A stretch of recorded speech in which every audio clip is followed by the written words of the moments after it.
الہ العالمین میں گناہگار ہوں، مرنے سے پہلے توبہ کرنا چاہتا ہوں، مجھے توبہ کے لیے کیا کرنا پڑے گا؟ مسجد کے اندر پڑے پنچایت لگانی پڑے گی؟ فرمایا نہیں، اعلان کرنا پڑے گا؟ نہیں، جمعے کے خطبے میں لوگوں کے سامنے ہاتھ جوڑنے پڑیں گے؟ فرمایا میرا بندہ یہ بھی کوئی نہیں، اللہ کریم پھر مجھے توبہ کرنے کے لیے اپنی اماں کی سفارش لانی پڑے گی؟ فرمایا نہیں، مسجد کے استاد پیر صاحب کو لے کے آؤں گا، آستانے پہ جاؤں گا، خانقاہ پہ جاؤں گا، پیر خانے پہ جاؤں گا، پروردگار عالم تیرا قرب پانے کے لیے، تیرے سے قریب ہونے کے لیے، تیرے سے معافی مانگنے کے لیے پروردگار عالم مجھے کیا کرنا پڑے گا؟ فرمایا میرا بندہ تو میرے اس پاک نبی کا امتی ہے جس کا چہرہ دیکھ کر میں جنت کے دروازے کھول دوں گا، تو میرے اس نبی کا امتی ہے جو سجدہ کر کے مجھے رو کے دکھائے گا، اس کے رونے پر میں اپنی رحمت کے دریا بہا دوں گا۔ الہ العالمین پھر توبہ کرنے کے لیے مجھے کیا کرنا پڑے گا؟ معافی مانگنے کے لیے کیا کرنا پڑے گا؟ جناب موسیٰ علیہ السلام ہے، اللہ اکبر، پروردگار عالم سے کہہ رہے ہیں الہ العالمین کیا کوئی کائنات کے اندر، میری امت کے اندر، اس دور میں، اس دنیا میں کوئی ایسا آدمی ہے جس کے گناہوں نے زمین و آسمان بھر دیا ہو، جس کے گناہ آسمان کے ستاروں سے زیادہ ہو گئے ہو؟ فرمایا جی میرے موسیٰ ہے اس دور کا آدمی، فلانے قبیلے میں چلا جا، فلانی بستی میں چلا جا، فلانی قوم میں چلا جا، فلانے شہر میں چلا جا۔ موسیٰ علیہ السلام پہنچ گئے اور جا کے دروازہ بجایا اور دیکھا چہرہ، کہنے لگے اللہ اکبر، تیری تو عبادت و ریاضتوں کے چرچے زمین و آسمان میں ہے، اللہ اکبر اللہ اکبر۔ یہ کہہ کے خاموش ہو کر آپ دیدہ ہو کر اپنی آنکھوں میں آنسو لے کے واپس آ گئے۔ اگلا دن گزرا، دل چڑھے آسمان کی طرف دیکھ کے کہنے لگے الہی بد کردار تو دکھا دیا، گناہگار تو دکھا دیا، ساری کائنات کا پلید تو دکھا دیا، پروردگار عالم اب مجھے نیکوکار دکھا دے، وہ بندہ جو ساری کائنات میں تجھے سب سے زیادہ عزیز ہو۔ فرمایا موسیٰ اسی دروازے پر چلا جا اور جا کے کنڈا بجا دے جس دروازے سے کل گناہگار نکلا تھا۔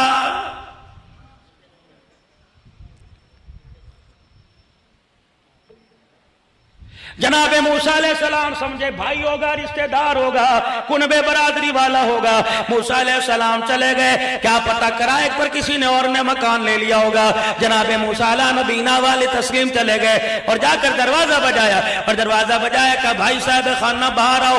وہی آدمی نکلا جو کل گناہوں کی گٹھڑیاں لے کے آیا تھا، حیران ہو کے دیکھنے لگے، کہنے لگے تو ہے کہ جی؟ واپس چلے گئے، کہا موسیٰ کیا بات ہے؟ کل آئے نہ کل بتایا، آج آئے نہ آج بتایا۔ اے موسیٰ علیہ السلام بتا کہ تیرا میرا اور میرا معاملہ اللہ کے سپرد ہے۔ جب میرے عزیزوں علیحدہ ہوئے، اوٹ میں ہوئے، پروردگار عالم کے دربار میں عرض کرنے لگے یا اللہ کل گناہگار دیکھنا چاہ تو یہ شخص دکھایا، آج گناہگار آج نیکوکار دیکھنا چاہ تو یہ شخص دکھایا۔ الہ العالمین اس نے میرے نا سامنے کوئی سجدہ نہیں کیا، کوئی روزہ نہیں رکھا، کوئی خیرات نہیں کی، کوئی تہجد نہیں پڑھی، اللہ اللہ نہ کی، یا میرے پاس آ کے توبہ اللہ نہ کی، تائب نہ ہوا۔ پروردگار عالم یہ نیکوکار کیسے بن گیا؟ فرمایا موسیٰ جب ہم معاف کرنے پہ آیا کرتے ہیں تو بڑے پنچایت کا انتظار نہیں کرتے، معاف کرنے پہ آتے ہیں سجدوں کے محتاج نہیں ہوتے، معاف کرنے پہ آتے ہیں ہاتھ جوڑنے کے محتاج نہیں ہوتے، معاف کرنے پہ آتے ہیں آنسو بہانے کے محتاج نہیں ہوتے۔ الہ العالمین مجھے بتا تو صحیح سے کیسے معاف کر دیا تاکہ میں تیری رحمت ساری کائنات کو اس کے آگے ظاہر کر دوں۔ فرمایا میرا موسیٰ کل جب تو اسے دیکھ کے گیا کائنات کا بدترین گنہگار تھا، کائنات کا بدترین نافرمان تھا۔ اے موسیٰ رات اس کی بیوی اس کے پاس، اس کی کھاٹ پر، اس کے کھٹڑے پر، بیڈ پر، چرپائی پر رات کا کھانا لے کے آئی۔ جب رات کا کھانا اس کے سامنے لائی، اس نے روٹی کا لقمہ توڑا، بیوی دیکھ کے رونے لگ گئی، کہنے لگی بھلی لوگ تجھے کیا ہوا؟ کہنے لگی ہاتھ جوڑ کے کہنے لگی بس کر دے بس کر دے، اب تو تیرے گناہ پوری بستی کے اندر مشہور ہو گئے، لگتا ہے کائنات کے اندر تیرے سے بڑا گناہگار کوئی نہیں۔ جب اس نے بیوی کا تانا سنا، اللہ فرماتا ہے موسیٰ اس نے روٹی کی طرف سے بیوی کی طرف سے یوں کر کے منہ پھیر لیا اور پچھلی طرف منہ کر کے رونے لگ گیا، کہنے لگا اللہ اب تو میرے گھر والے مجھے گناہگار کہنے لگ گئے، یا اللہ اب تو مجھے معاف کر دے۔ فرمایا موسیٰ اس کے دو آنسو مجھے اتنے پسند آئے میں نے راتوں رات اس کے گناہوں کو نیکیوں میں تبدیل کر دیا۔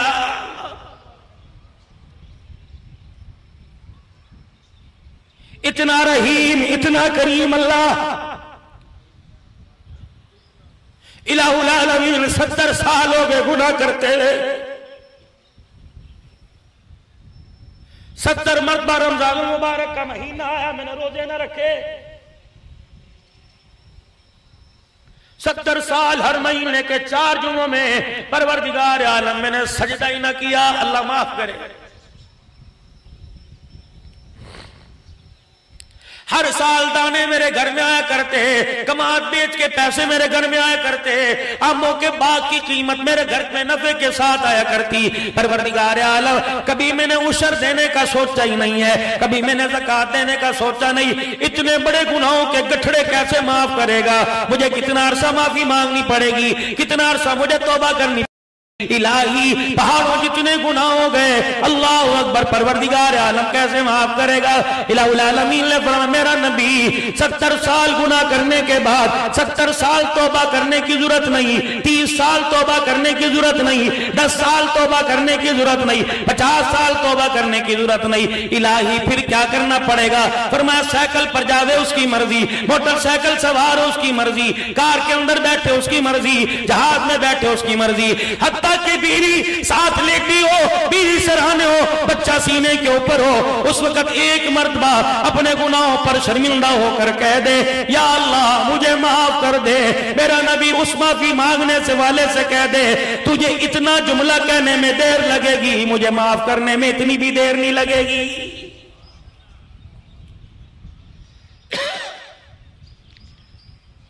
کیا پتا تھا راؤ صاحب اس سال واپس آئے گا یا اور زمین کے نیچے چلا جائے گا، منومن مٹی کے نیچے چلا جائے گا؟ کیا پتا تھا موت آئے گی ایک جھٹکے کے اندر سارے کا سارا کام تمام کر کے رکھ دے گی؟ کیا پتا تھا موت آئے گی اگلے پچھلے سارے قصے کہانیاں ختم کر کے رکھ دے گی؟ کیا کسی کو پتا تھا؟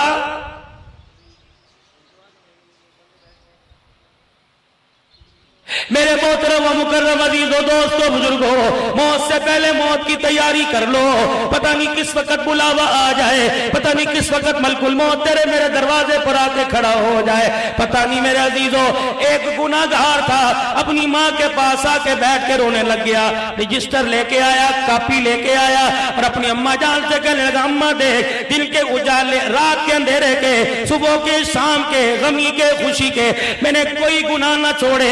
اماں جان میں گنتی پر ایک ایک دو دو کر کے لکھتا رہا، صفحے سارے مکمل ہو گئے، ورقے سارے مکمل ہو گئے، کاپی ساری مکمل ہو گئی۔ اماں جان میرے پاس گنجائش کوئی نہیں، میرے پاس کوئی کاغذ کوئی نہیں، اماں جان ورقہ کوئی نہیں، میں نے اپنے گناہوں سے سارا رجسٹر بھر دیا، اماں بتا کیا میرے لیے کوئی معافی کی گنجائش ہے؟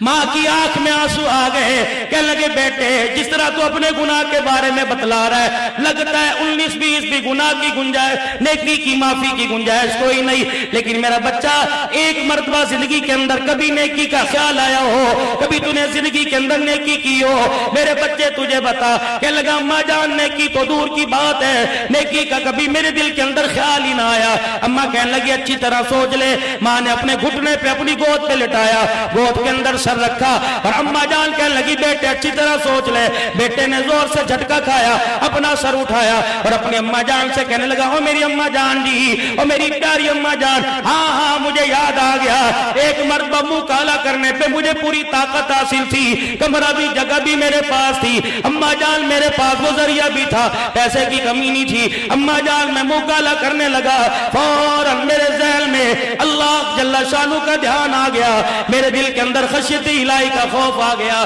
میری زبان سے نکلا اتق اللہ، او گناہ کرتے ہوئے اللہ سے ڈر جا۔ ماں کہنے لگی بیٹا اتنی سارے گناہوں کے رجسٹر میں اتنی سی نیکی دکھا رہا ہے، لگتا ہے اس پہ بات نہیں بنے گی۔ اچھا چل ماں کی مامتا جوش مار رہی ہے، تیری کاپی میں تیرے رجسٹر میں کوئی کونا کوئی جگہ ایسی بچی ہوگی جس پر میرا بچہ یہ نیکی لکھ دے۔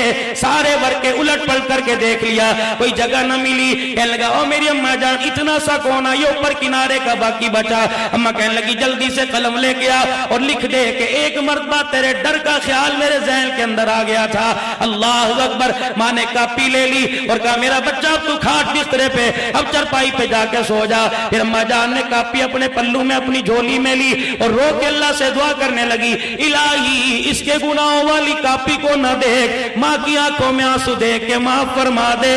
اللہ اکبر۔ پھر ماں نے وہ کاپی بچے کے سرانے رکھ دی۔ صبح اٹھا کہ اماں جان دنیا بدلی بدلی لگتی ہے، ذہن بدلا بدلا لگتا ہے، دل کے اندر نیکی کا شوق پیدا ہو رہا ہے۔ اماں جان بتا تو صحیح کیا ہوا؟ کہ بیٹے بعد میں بتاؤں گی، تیرے سرانے تکیے کے نیچے جو میں نے کاپی رکھی وہ اٹھا کے لا۔ بچہ کاپی اٹھا کے لایا، سارے ورقے الٹ پلٹ کر کے دیکھ لیے، گناہوں والا کھاتا خالی تھا، نیکی والا کھاتا بھرا ہوا تھا۔ جو مالک اتنا کریم ہو، جو مالک اتنا رحیم ہو، میرے عزیزو پھر اپنے رب سے دوری کس وجہ سے؟ اپنے رب سے میرے عزیزو دوری کس وجہ سے؟ آ جاؤ اپنے رب کے قریب، آ جاؤ اپنے اللہ کے قریب۔ میرے عزیزو کوئی پتہ نہیں موت کس وقت تجھے مجھے آ کے لے لے۔ بھائیوں کا انتظار نہیں کیا، یہ نہیں موت نے انتظار کیا۔ اللہ اکبر۔ خمیر کہاں سے اٹھا؟ وہی اٹھا جہاں چلا گیا، اور قیامت کے دن اسی جگہ سے اٹھایا جائے گا۔ کندھا دینے والے یہاں موجود ہے، جنازہ پڑا ہوا ہے۔ اور آپ کیا سمجھتے ہو جیسی اس کی موت آئی کیا ہم بچ جائیں گے؟ اگر ٹرین میں وقت آ گیا، گاڑی میں وقت آ گیا، نماز کی حالت میں وقت آ گیا، قرآن کی تلاوت کرتے ہوئے وقت آ گیا، کاروبار کرتے وقت آ گیا، میرے عزیزو الیکشن لڑتے وقت آ گیا، ووٹ مانگتے وقت آ گیا، ووٹ دیتے وقت آ گیا، صدقے خیرات کرتے وقت آ گیا، رب کعبہ کی قسم ہے جو لمحہ گھڑی آ گئی، 1 منٹ کے لیے بھی فرشتہ انتظار نہیں کرے گا۔